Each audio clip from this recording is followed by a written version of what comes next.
Greetings and welcome back to this next installment of Bible Topics that make you say, hmm.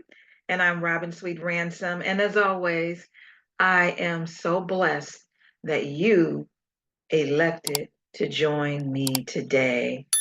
All right, so what do I have in store for you today? I'm glad you asked. All right, so what have I been thinking about today? Let's get into it. Are you making a fool out of Jesus? What did you just say? I said, are you making a fool out of Jesus? yeah, yeah, I like this here. It says, funny when people try to be sneaky, but the only ones they are fooling are themselves. Are you making a fool out of Jesus? Let's get into it so you know what I'm talking about. All right. First off, let's define fool. So I picked out three definitions. You choose the one that resonates with you. One definition is a person who lacks good judgment. The second one is a person who is gullible and easy to take advantage of. Some synonyms for that is chump, fall guy, gull, mark, mug, a patsy, a soft touch, and a sucker.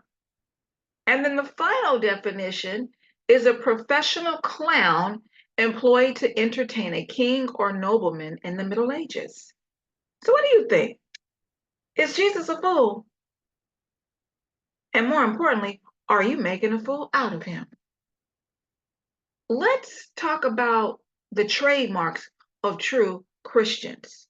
What identifies them? And this is just three of several. These are the top three. True Christians love one another. Jesus said in John chapter 13, verses 34 and 35, that I give you a new commandment that you love one another as I have loved you.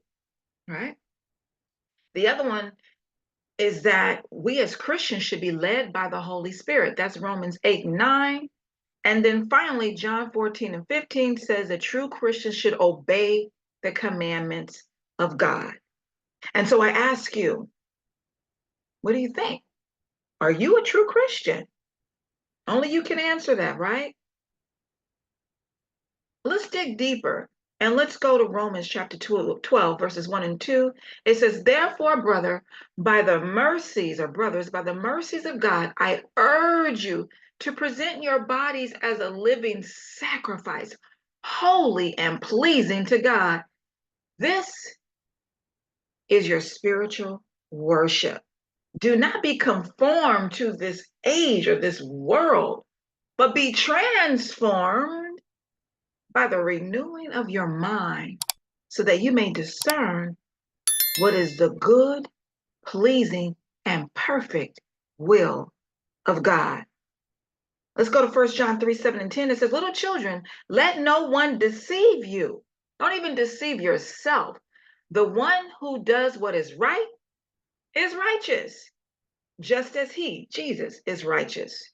This is how we distinguish between God's children and the devil's children. Whoever does not do what is right is not of God, especially the ones who do not love their brother. And this encompasses your fleshly siblings as well as just your neighbor.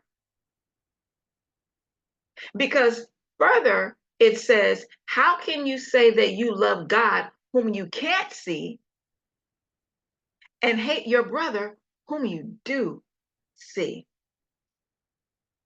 Something to think about. Let's go to Colossians 3, 5 through 10. It says here, therefore put to death whatever in you is worldly, sexual immorality, impurity, lust, evil desire, and greed, which is idolatry. Because of these things, God's wrath comes on the disobedient. And you once walked in these things when you were living in them. But now you must also put away all of the following: anger. What? We can't even be angry? No, you can have anger, but you don't want to have that uncontrollable anger that turns into rage and wrath that can lead to murder and other sinful things. So, anger, wrath, malice, slander, and filthy language. Yes, you potty mouth Christians. Put away all that foulness from your mouth.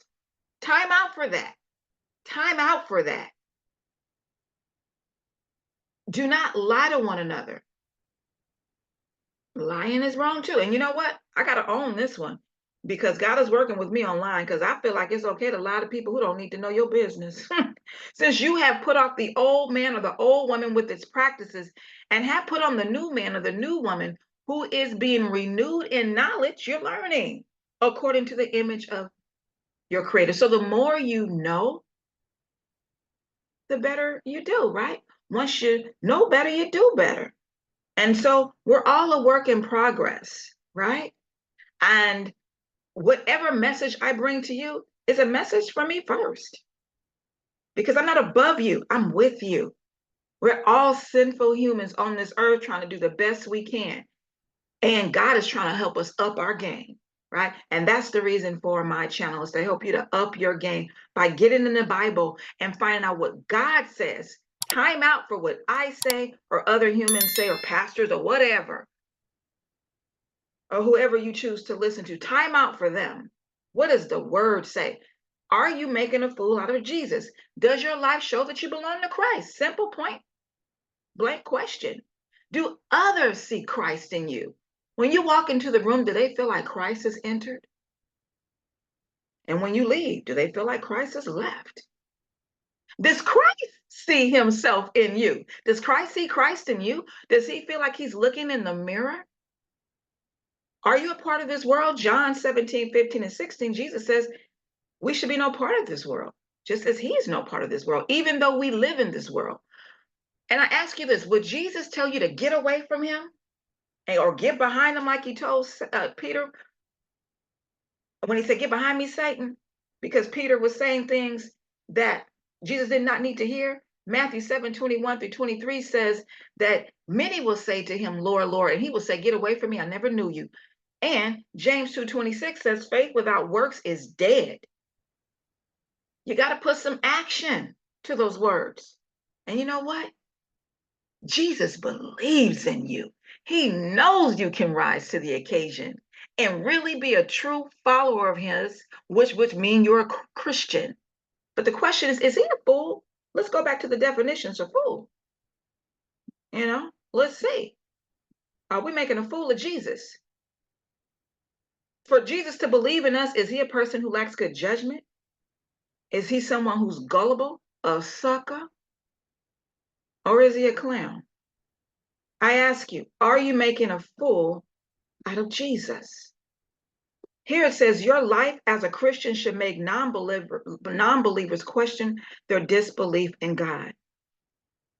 It shouldn't confirm their reason for not believing in God. God sees everything you do. You can fool man, but you cannot fool God. It says here a true Christian desires to be free from sin, not to sin freely. Make a fool out of Satan. Don't make a fool out of Jesus. And you know what? Devil wants to fool you. Like it says here, skip this fool. And Jesus says, watch my child. Let's go to Proverbs 27, 11 and 12. He says here, be wise, my son, and bring my heart joy so that I can answer anyone who taunts me, especially Satan. Satan is constantly taunting God about us, like he did with Job. Oh, they're not going to do right. Watch, let's make a bet. The sensible see danger and take cover. The foolish keep going and are punished. Give God a reply to Satan and says, I'm not a fool. You're a fool for doubting my servant who believes in me. All right, join me next time for Bible topics that make you say, and we're going to cover this. If charged with being a Christian, would the world find you guilty? All right, join me next time on Bible topics that make you say, and drop some comments. Let me know what you think.